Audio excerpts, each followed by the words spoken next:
Marami sa atin ang lumaki sa pagmamahal at pag-aaruga ng ating mga lolo at lola, habang ang mga magulang natin ay nagtatrabaho upang matustusan ang pangangailangan ng ating pamilya. Samahan nyo kami sa darating na linggo, Setyembre 29, 2024, alas 9 ng gabi, oras sa China at Pilipinas, para sa isang palabas na nagtatampok ng isang OFW na may malalim na pagmamahal sa kanyang lolo at lola. Ipinamalas din niya ang kanyang katangian ito sa kanyang trabaho na nagbibigay daan upang mabigyan ng magandang kinabukasan ang kanyang pamilya.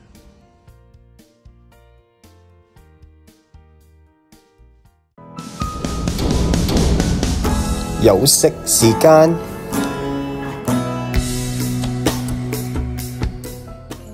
Sa mabilis na paglipas ng panahon, hindi natin namamalayan na papunta na tayo sa dapit hapon ng ating buhay. Kung iisipin, lahat naman tayo ay pupunta sa pagtanda. Pero ang tanong, ano kaya ang naghihintay sa atin sa hinaharap? At ngayon ay makakasama natin ang ating dalawang kababayan upang alamin ang kanilang mga point of view tungkol sa kani-kanilang hinaharap. Magandang gabi po sa inyo mga kababayan. Magandang gabi din po. Magandang gabi din po. Nice lang po sana naming magtanong sa inyo tungkol sa plano ukol po sa inyong hinaharap. Maaari po ba naming malaman kung ano po ang inyong mga plano pagkatapos po dito sa abroad? Ang plano ko po sa aking hinaharap ay magkaroon ng negosyo, makapag-ipon o para sa ating pagtanda. Opo. Ganon din po sa akin, ang plano ko po na magkaroon po ako ng sariling ipon. Sa pagtanda ko po may gagamitin po ako sa sarili ko. Opo. Hanggang kailan niyo po ba planong manatili dito sa abroad? At anong po plano ninyo pagkatapos po ng pagre-retiro? Hanggang siguro makatapos yung mga anak ko sa pag-aaral. Opo. Ako siguro hanggang kaya ko po magtrabaho po muna ako. Hanggang sa ganun po, magkaipon po ako at sa pag-retiro ko po, may gagamitin po ako sa sarili ko po at sa pamilya ko din. Opo. Mayroon po ba kayong inihandang retirement fund? Maaari natin gamitin yung ating ipon para sa ating pagtanda. Opo. Paano nyo po sa tingin po ninyo, paano po ito makakatulong sa inyo sa inyong pagtanda? Siyempre, kapag nakapag-negosyo tayo sa Pilipinas, naging maganda yung ating pamumuhay, magtabi tayo ng pakunti-kunti para sa ating pagtanda. Opo. Napakalaking tulong po sa atin kung mayroon po tayong sariling fund. Kasi kung wala po ito, wala tayong ipon, wala po makakatulong sa atin, kundi tayo lamang po. Pero kung may sarili tayong ipon, hindi na po tayo mahihirapan. Opo, totoo po yan. Sino naman po ang gusto po ninyong mag-alaga at bakit po? Sa akin, ang gusto ko mag-alaga aking mga anak. Opo. Sa akin din po bilang magulang, gusto ko po ang mag-alaga sa atin sa pagtanda po ng ating mga anak. Opo, bilang OFW po, nais po talaga natin ang ating mga anak, ang ating mag-alaga po sa atin habang tayo po ay tumatanda. Yes po. Kaya po. May iba pa po ba kayong nakahandang plano para po sa inyong pagtanda? Ang plano ko, yung negosyo talaga. Opo. Para sa iayos natin yung ating buhay. Opo. Hindi tayo habang buhay nagtatrabaho dito sa ibang bansa. Tatanda rin tayo, hindi na habang buhay malakas tayo. Opo. Kung sa awa po ng Panginoong Diyos, mayroon naman po akong plano na negosyo po sa aking pagtanda. Pero higit sa lahat po, ingatan po natin ang ating sarili kasi paano natin marating yung mga plano natin kung hindi natin ingatan ang ating sarili. At higit sa lahat po, ilaga po natin ang ating tiwala sa ating Panginoong Diyos. Opo, yun po. Tama po kayo. Maaari po ba ninyong bigyan ng advices ang ating mga viewers para may idea sila kung ano po ang pwede nilang gawin at paghahanda po bilang pong sa pagretiro po at sa ating pong pagtanda. Ang maipayo ko sa ating mga kababayan ay mag-ipon habang naririto tayo sa ibang bansa. Hindi lagi tayong nagwawaldas, bili dito, bili doon. Isipin natin ang kinabukasan natin. Tama po. Opo. Sa akin naman po, ang advice ko po sa katulad kong mga OFW, katulad ng mga bata pa po, kailangan po natin mag-ipon. Kasi pag wala tayong ipon, kawawa po tayo pagdating ng araw.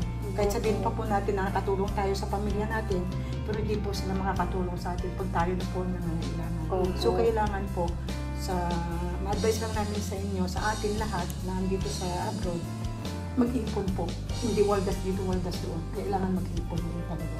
Para pagdating ng araw, may magagamit po tayo. Tama po. Yun po yung sinasabi nila na Opo. kailangan pong mag-ipon Yes para po. may madudukot po tayo Opo. pagdating po sa pangangailangan po natin. Opo. Opo.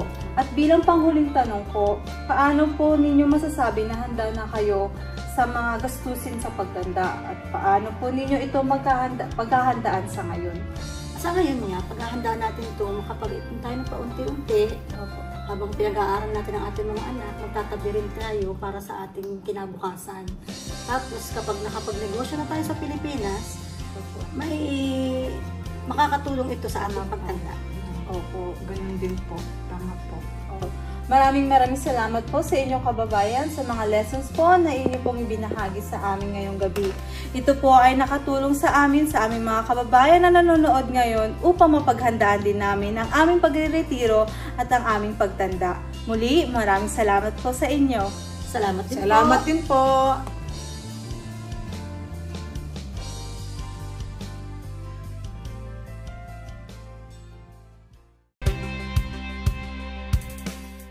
Kababayan, magandang umaga, tanghali at gabi po sa ating lahat. Welcome po sa ating program, ang People Inspire People. Muli po ay narito kami upang magbigay ng inspirasyon sa lahat ng mga Pilipino sa buong mundo. Ako po si Kuya Mar Agustin.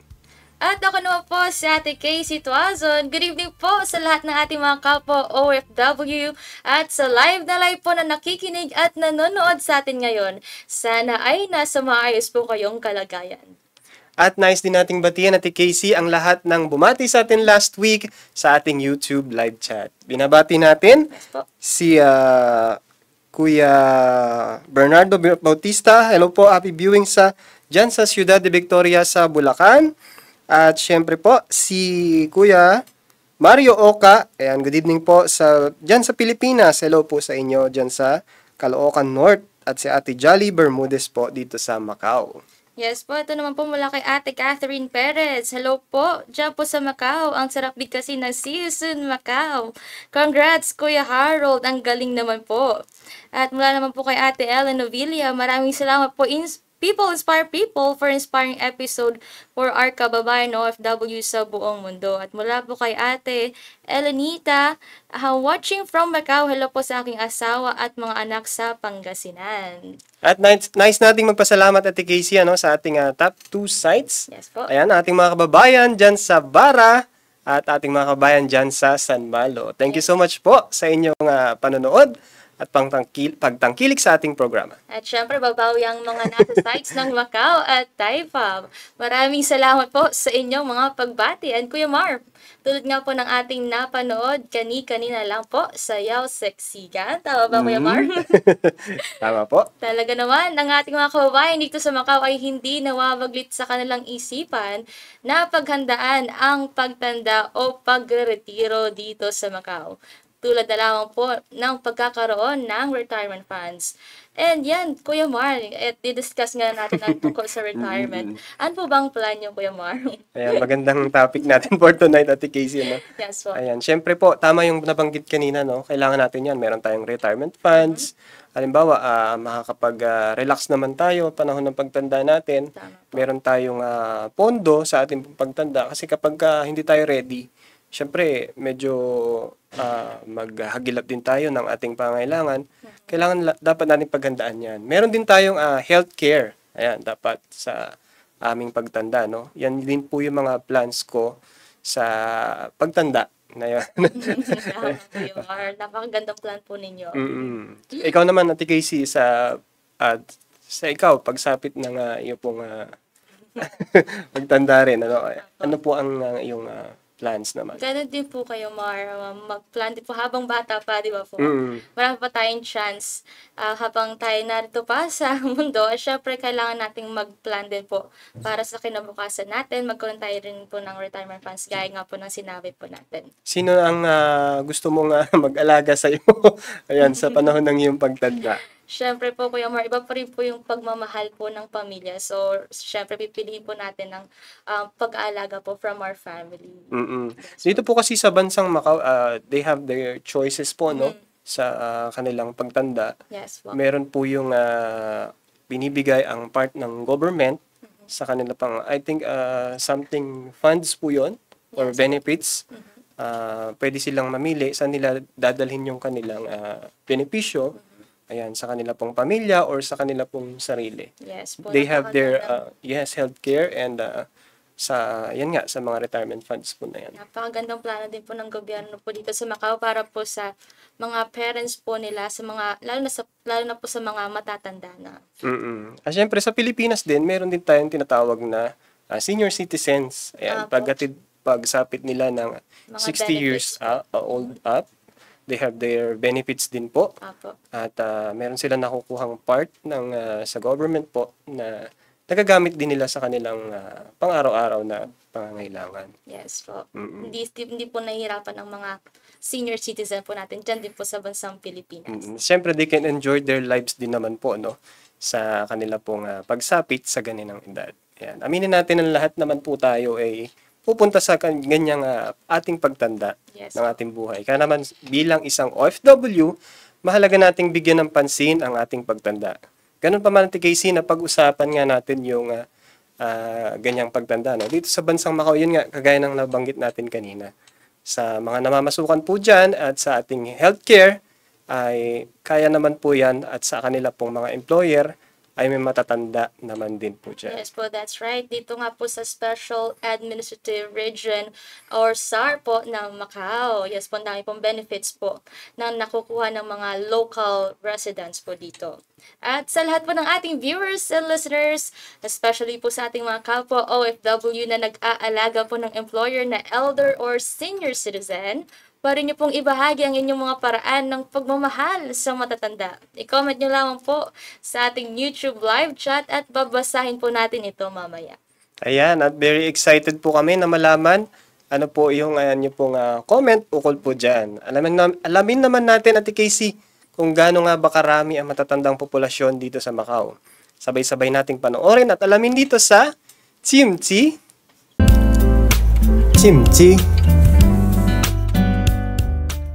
Team D, alam mo ba tinatansya ng Statistics and Census Service ng Macau na ang populasyon nito pagkatapos ng 2018 ay sa 667,400 sa density ng populasyon na 21,340 katao kada kilometro kwadrado, ang Macau ang may pinakamaraming populasyon na rehiyon sa mundo. Ayon sa kamakailang mga estadistika, ang kabuang populasyon ng Macau noong 2023 ay nahahati sa iba't ibang age group.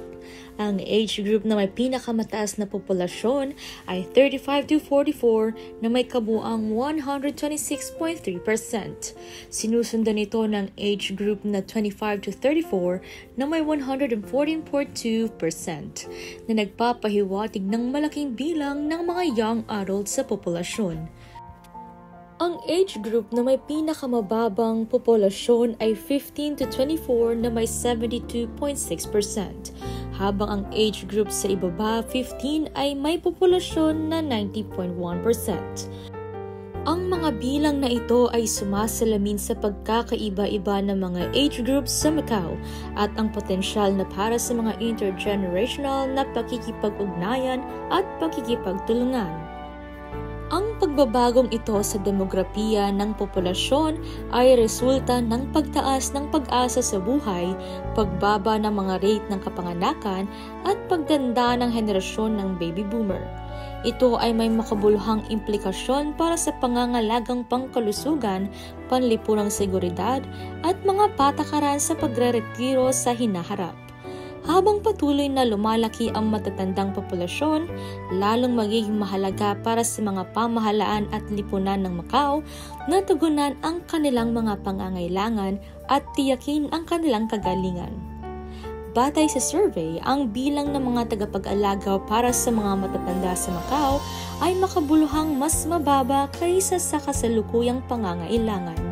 Nagdudulot ito ng seryosong pag-alala para sa kapakanan at kalidad ng buhay ng tumatandang populasyon sa Macau, dahil maaaring hindi nila matanggap ang kinakailangang pangangalaga at atensyon na nararapat sa kanila.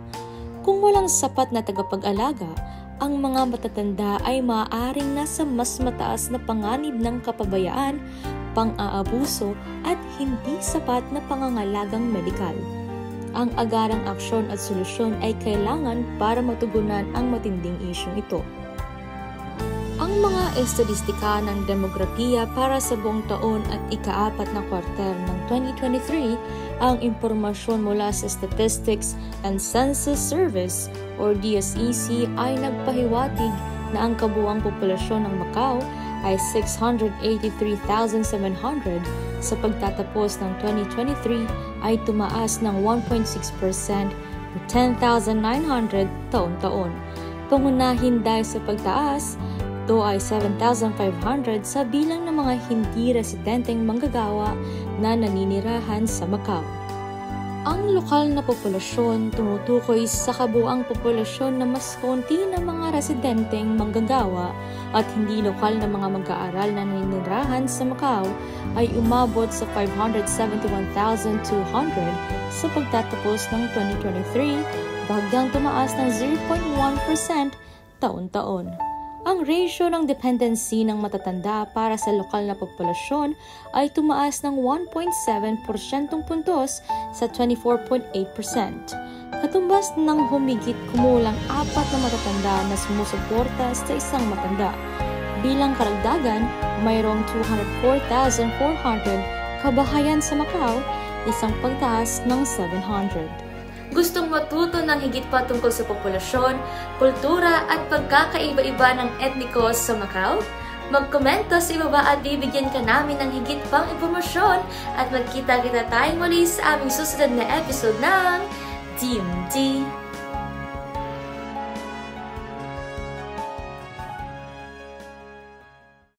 Ayan, thank you so much po Ate Casey sa ating napanood na video kanina at napakaganda naman talaga ng isinare sa atin ni Ate Casey. Yes, Kuya Mar, tulad nga ng nabanggit sa video, ang bilang ng mga tagapag-alaga para sa mga matatanda dito sa Macau ay mas mababa kaysa sa kasalukuyang pangangailangan.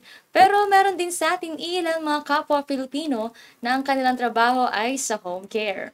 At ngayong gabi nga ay makakasama natin ang isa nating kababayan. Siya po ay assistant personal sa nursing home po dito sa Macau. Walang iba kundi si Kuya Ruben Mendoza. Kamusta po kayo, Kuya Ruben? Hello po, Ate Casey. Mabuti po. Welcome po. Welcome po sa ating program. Magandang gabi po, Kuya Mar. Ayan, at Kuya Ruben, welcome po sa ating program for tonight. Hello po, Kuya Mar. Kumusta ka po at taga saan po ba kayo sa atin sa Pilipinas? Taga Zambales po. Meron ba kayong mga lola at lola din sa Pilipinas? Meron po akong lola sa US po. Oh. Yun, batiin niyo po, Kuya Ruben. Hello po, Mama Net and Inang Baby. Hello po. Ayan, kumusta po kayo dyan? Sa inyo po dyan sa USA. Ikaw, Kuya Ruben, ano ba ang iyong mga experiences sa pag-aalaga din sa matanda or ikaw ba ang inalagaan ng iyong lolo at lola? Nung bata po ako, lumaki po ako sa lola ko. Tapos po nung nagkaedad na po ako at yung lola ko naman po yung tumanda, ako naman po yung nag-alaga sa kanya. Wow, ang galing na Ate Casey.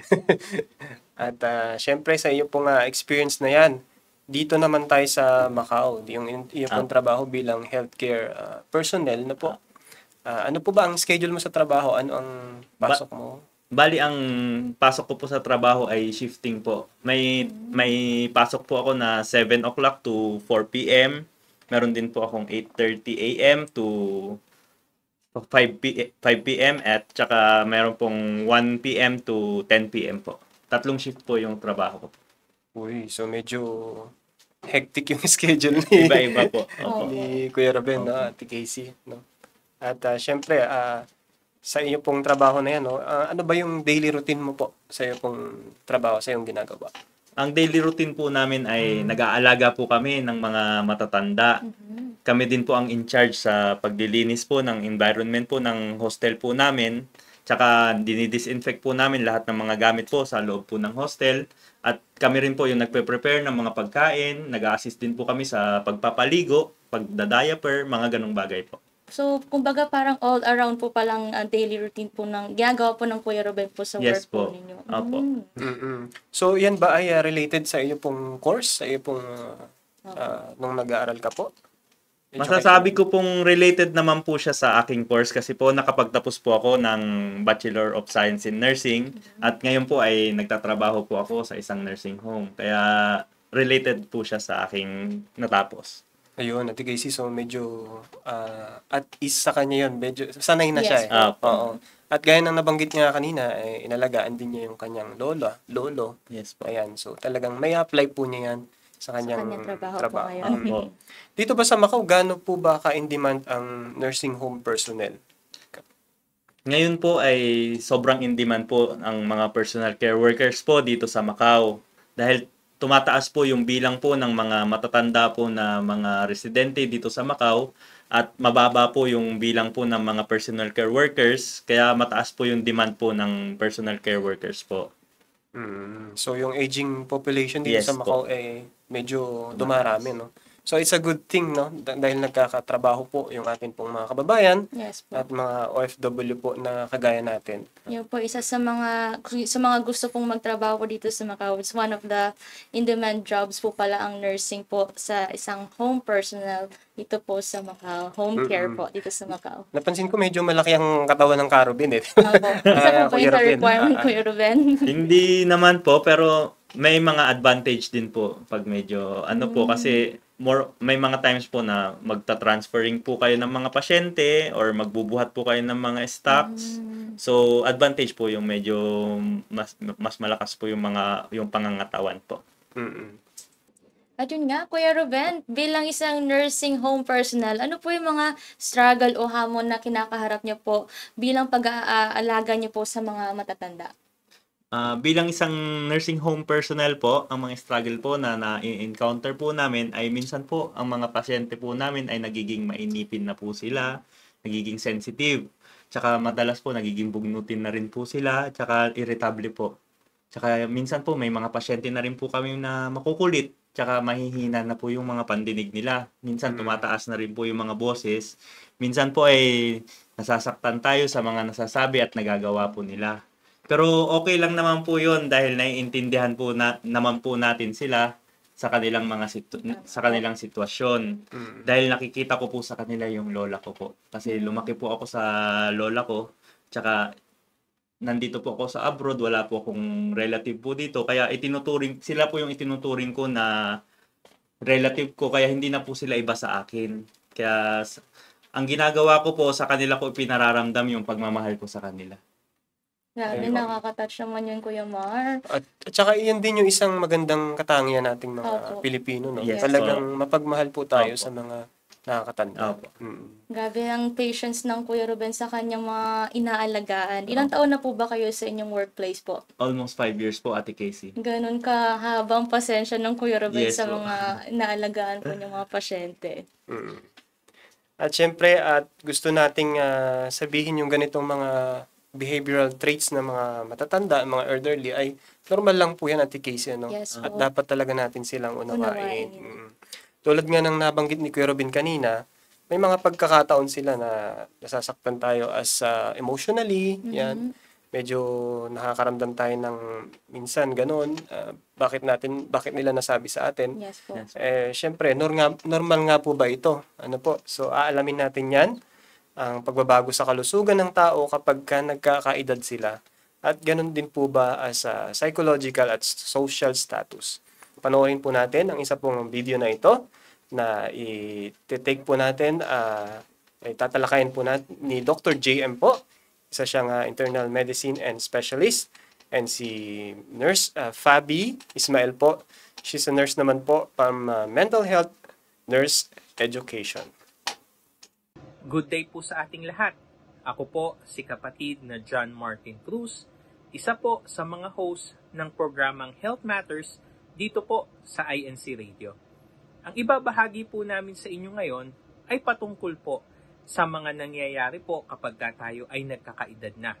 Kaya kung halimbawa po, meron tayong inaalagaan na mahal natin sa buhay o mga elderly people po, mahalaga na maunawaan natin ang mga nangyayari sa kanilang katawan, lalo na po sa kanilang kalusugan.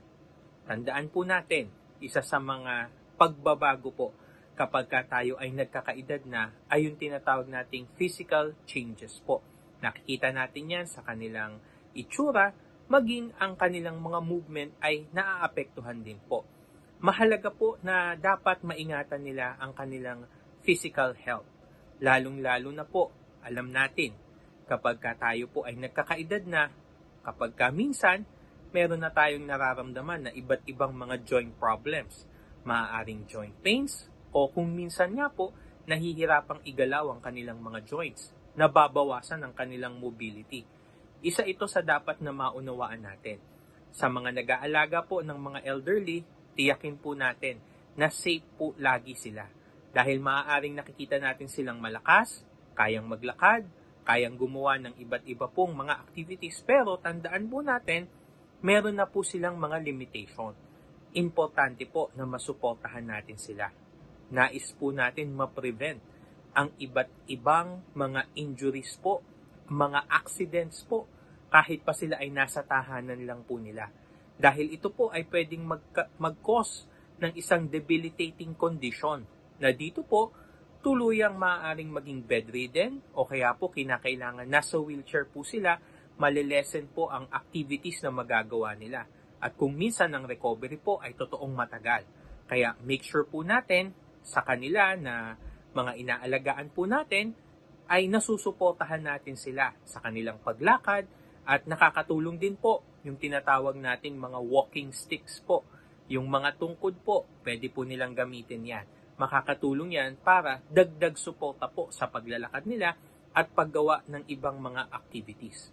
Tandaan din po natin, isa din sa binabantayan natin sa mga elderlies po natin ay ang kanilang nutrisyon. Tandaan natin, kapag nagkakaedad po, kung minsan, nababawasan na po yung gana nilang kumain. Maaaring nagbabago kasi ang kanilang panlasa. Nahihirapan na silang lasahan ang iba't ibang uri ng pagkain, kaya minsan nagiging mapili po sila. Ang dapat na matiyak natin ay mabigyan sila ng tamang nutrisyon. The right amount of carbohydrates, the right amount of proteins, lalong-lalo na po ang greens o mga gulay at prutas na totoong makadadagdag ng vitamins po sa kanila. Maigi pong ikonsulta rin sa kanilang mga doktor ano ba yung mga pwede at hindi nila pwedeng kainin, lalong-lalo na po kung meron po silang mga comorbidities o may iba't iba silang mga sakit para alam din po natin ano yung mga pagkain na dapat i-restrict po natin sa kanila.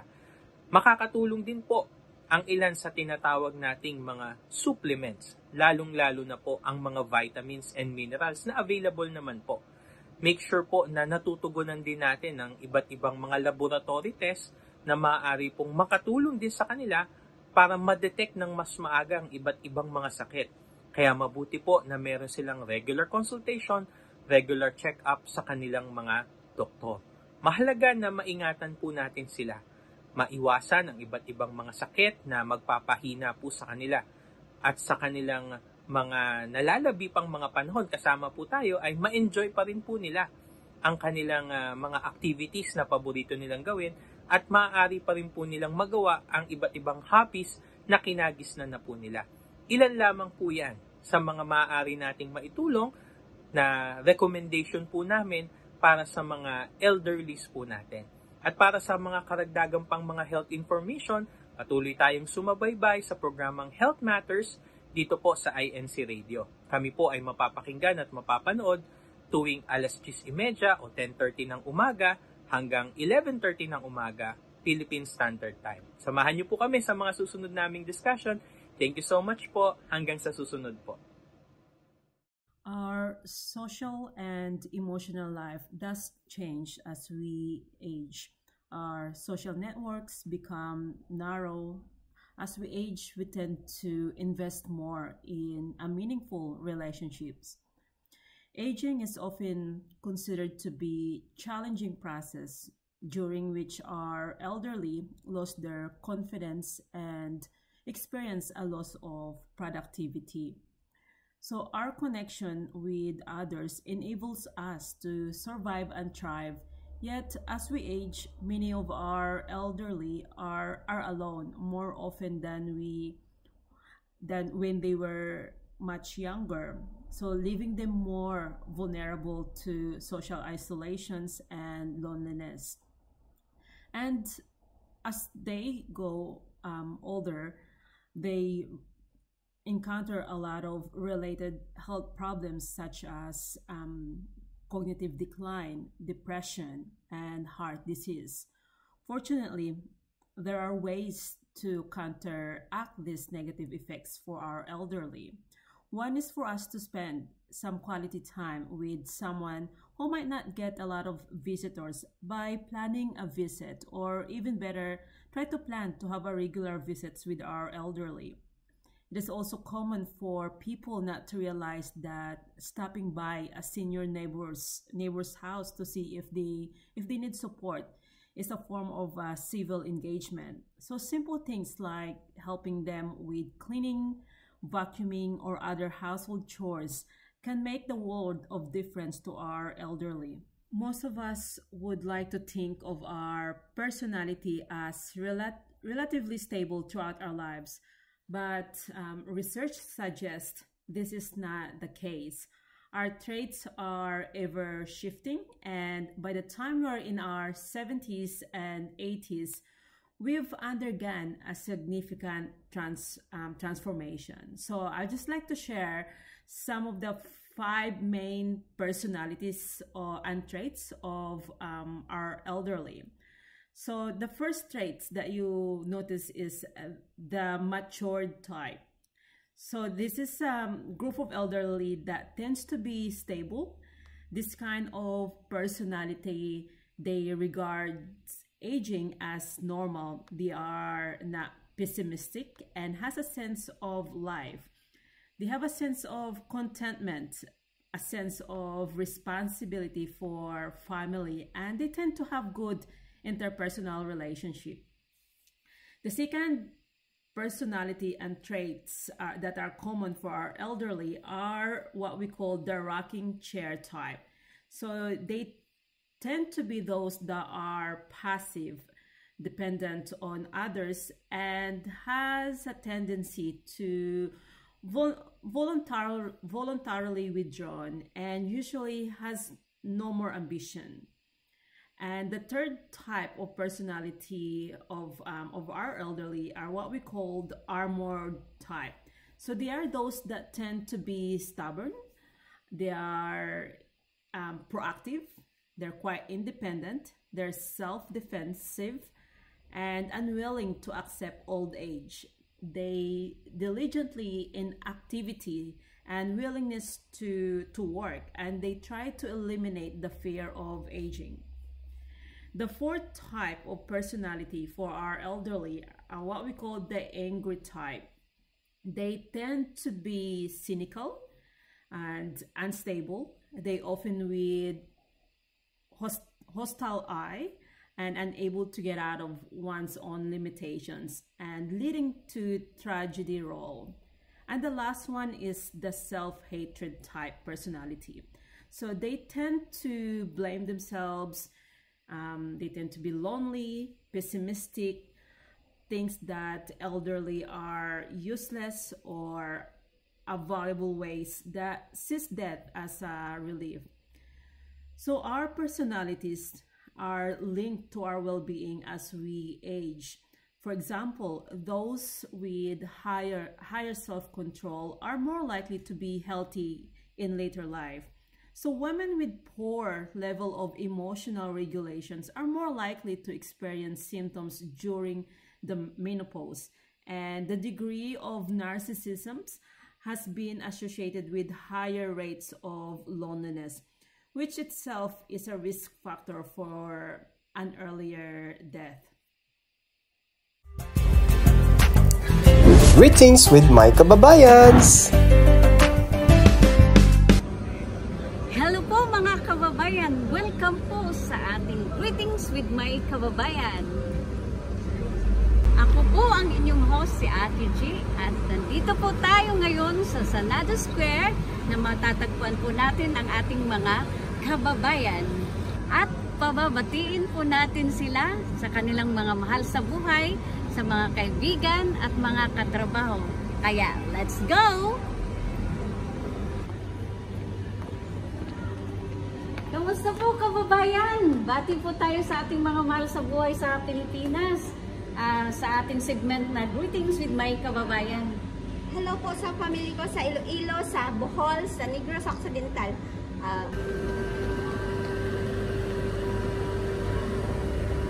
Kababayan, bati po tayo sa segment po ng People Inspired People. Hello po sa mga kababayan ko sa Pangasinan, sa Pilipinas, sa asawa ko po, sa Eugene Di Malanta, at si Michael Anjuli Di Malanta. Gininalyat kayo tita, inayat kayo unay. See you soon! Salamat po. Kamusta po kababayan? Nabati po tayo sa ating mga mahal sa buhay sa Pilipinas po. Sa aming segment na Greetings with My Kababayan. Hello po sa family ko sa Pampanga, sa Danan, Makaspak family, sa mga anak ko po, Pierre, Cristelin, and Franz. Mimingat kayo lagi, Ken, kaluguranda kayo. Salamat po. Ayun po mga kababayan, salamat po sa inyong mga greetings.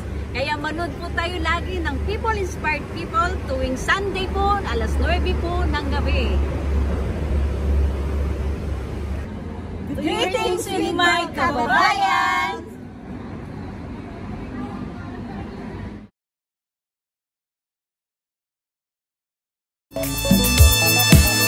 Tim ko nga. Want to learn some Cantonese words? We will help you to be prepared on your next travel here in Macau, as we are going to teach you some common words or phrases in Cantonese that will assist you to interact with the locals. These short Cantonese lessons will benefit more our OFWs here in communicate better with their employers and Chinese acquaintances. So don't miss this good opportunity to learn another language. Watch, listen, and join us. Hello kabayan, kumusta ang iyong buong maghapon? Ay, ito, wala pa rin pinagbago, pagod pa rin sa trabaho. Sakto kabayan, nakakapagpahinga ka na, nakapagre-recharge ka pa. At hindi lang yun ha, dagdag motivation at inspiration pa. Sige ba, pero paano? Tara na, at sabay-sabay nating panoorin ang People Inspire People, kung saan ipalalabas ang inspiring stories ng ating mga kababayan dito sa Macau. Tune in to People Inspire People every Sunday at 9 p.m. China Standard Time and Philippine Standard Time. See you there! Welcome back po dito sa ating programang People Inspire People. At yun nga, napanood nga natin Kuya Mark, Kuya Ruben, ang ibinahagi sa atin ng Dr. JM at Nurse Fabi na ganoon nga talaga ang mga matatanda. Talagang meron talaga silang behavioral Pagbabago sa kanilang ugali traits. At isang proseso yan ng pagtanda na po. Yes po. Tinalakay sa atin ni Doc at ng Nurse Fabi na nangyayari talaga yan sa atin pong pagtanda. Yes po, at kailangan nating unawain ng ating mga lolo at lola. At salamat po sa ating mga kababayan na bumati po sa ating Greetings with My Kababayan. At syempre, let's take this opportunity to greet our loved ones po. At syempre, binabati ko pong aking lolo at lola dyan po sa Sorala. Hello po, Lola Del at Lolo Flor. At lagi ko pong pinagpapasalamat yun, Kuya Mar, dahil lagi silang nasa mabuting kalusog at kalagayan. At binabati ko rin po ang lolo namin dyan sa Batangas. Ayan, at lola po namin dyan sa Batangas. Hello po sa inyo. At syempre si Kuya Ruben, babatiin din niya. Binabati ko rin po ang lola ko sa Zambales at sa US po. Yun. At syempre, ang comments po ng ating kababayan natin on their way of loving the elders po sa ating YouTube live chat. Advance happy birthday po. 90th birthday kay Lola Alejandra. Pagbati po sa inyo pong apo. Yan, si Apong Matet. Ayan, at si Lola Nita from Gapan, Nueva Ecija po. Si Ate Joanna naman po yan ang kanyang pong pagbati. At sa atin pong kababayan, Lola Susing San Quintin, Pangasinan from Kuya Jubert.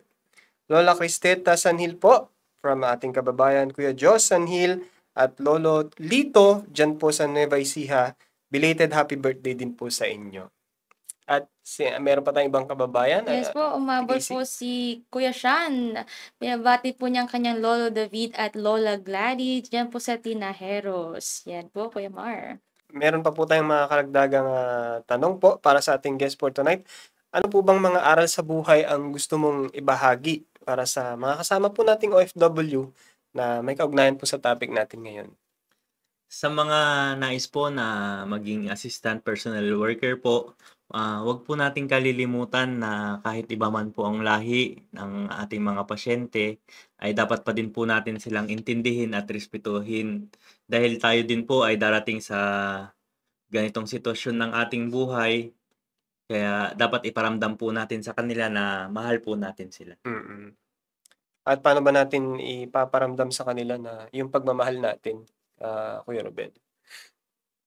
Yun po, yung parang nabanggit po natin kanina, yung pag-intindi po sa kanila at saka pagmamalasakit po sa kanila. Bukod sa mga nabanggit po ng ating mga viewers and listeners sa kanila, base po sa inyong karanasan, paano po natin nga iyon mapapakita? Kailangan po natin silang unawain, alagaan, sabayan po sila sa kanilang mga ginagawa o mga hobby po dahil mahalaga po yung bonding natin sa kanila po. At parati rin po natin silang irerespeto. At ang pinaka-importante po sa lahat ay may paramdam po natin na mahal po natin sila. At ito naman po ang itinuro sa atin sa loob ng Iglesia ni Cristo, Kuya Mar, na igalang at irespeto at mahalin po natin ang nakakatanda sa atin, lalong-lalo na po ang mga mahal po natin sa buhay. Yun nga, Kuya Marias, is one of the advantage po na tayo isang Iglesia ni Cristo, kaani po sa loob na Iglesia ni Cristo, nakakayanan natin ma-overcome yung mga nasa sagupan natin sa buhay natin, lalo na po sa inyong sitwasyon po. Yes. And yes, any greetings po, Kuya Ruben? Unang-una po ay binabati ko po ang aking mahal na asawa, ang mga relatives po namin sa Narciso Zambales po, ang mga kapatid po namin dyan sa lokal po ng Bara, lalong-lalo na po ang aming mahal na destinado, ang kapatid na Ruel Sanhil po. At ang kapatid po na Ariel Centro ng happy birthday po. Ayan, at binati nga ng ating Kuya Ruben ang kanyang napaka-supportive na misis, si Yes po. Ate Kani Mendoza. Ayan. Maraming salamat po, Kuya Ruben, sa pagbabahagi po ng inyong istorya sa amin. Magbabalik po ang People Inspire People pagkatapos po ng pagbati mula sa ating mga nadisinado dito po sa lokal ng Bara, Brother Ruel Sanhil. Humahanga po ako sa ating panauhin, ang kapatid na Ruben Mendoza, dahil naipakita po niyang isang napakagandang katangian, ang pagiging tunay na mapagmalasakit, na wala pong pinipiling edad o lahi. Isa ito sa tatak ng mga OFW, saan mang sulok ng mundo. Naipakita rin po niya ito sa pagtupad bilang may tungkulin sa Iglesia ni Cristo, na alam po nating tunay na nakapagbibigay ng kasiyahan sa ating Panginoon Diyos. Uli po, salamat sa isang natatanging kwento at naway lahat tayo ay na-inspire upang lalo po nating pagbutihin ang ating pagiging OFW.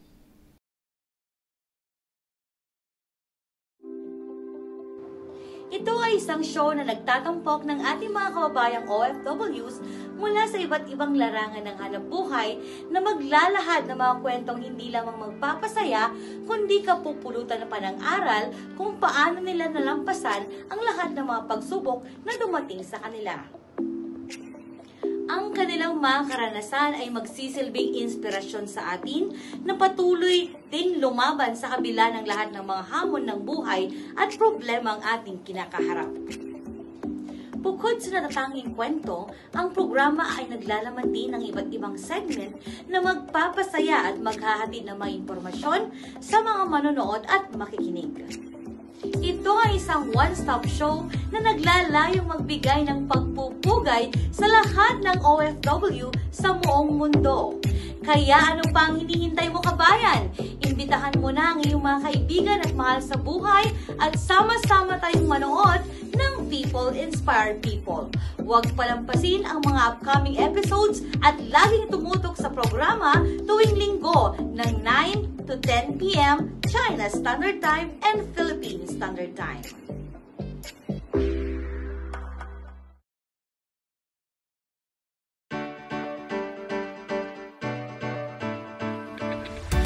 What do you know? What you should know. Totoo ba na lahat ng mga nagtatrabaho dito sa Macau ay sa hotel industry sila nagtatrabaho? Hindi naman. Kaya ko, di ba? Isang domestic helper. Bagamat kilala ang Macau sa kanyang magagara at malalaking hotel establishments, marami ring nagtatrabaho dito sa ibang industries, kagaya ng sa airport, clothing factories, laundry at hospital. Pero pinakamarami pa rin ang mga nagtatrabaho sa bahay. According sa data ng DSEC o ng Statistics and Census Services Macau, ang top 5 na mga bansa na may bilang ng mga hindi lokal or non-resident workers na nagtatrabaho dito sa Macau taong 2021 to 2023 ay ang mga sumusunod: Mainland China, Philippines, Vietnam, Hong Kong at Indonesia. At ang karamihan sa kanila ay nagtatrabaho sa iba pang industriya kagaya ng manufacturing, construction, wholesale and retail trade, hotel, restaurant and similar activities, real estate and business activities, recreational, cultural, gaming and other services, and domestic work. Para sa dagdag na kaalaman at tamang impormasyon at iba pang updates para sa ating mga OFW, lagi tayong manood dito sa People Inspire People, every Sundays at 9 to 10 p.m.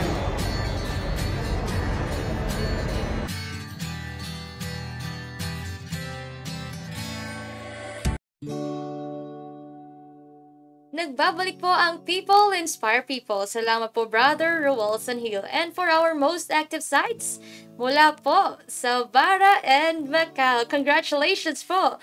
At syempre, pwede pa po humabol ang ibang sites po natin dahil next week sa ating program ay babanggitin po natin ang final count. Kaya po, patuloy lang po kayo mag-comment at i-mention ang inyong sites, mga kababayan, after po ng ating programa. Kaya, abangan ninyo next week ang People React to People Inspire People. Yan, nakaka-excite naman yung ating abangan next PLR. week at Casey, ano. At totoo nga ang ating mga karanasan, nakapupulutan natin ng aral, ay tiyak na magbibigay inspirasyon sa atin. Dahil ang ating programang ito ay para sa lahat ng ating mga kababayan at sana ay makasama po namin kayo sa bawat episode. See you po next Sunday at 9 p.m. Philippine time po, and I'm Kuya Mar Agustin. And I am Ate Casey. God bless us all and may this program inspire you to be back next week. We hope you enjoyed ang People Inspire People! Up next, INC Radio Spain Satellite Studio! Bye! Bye! Thank you po!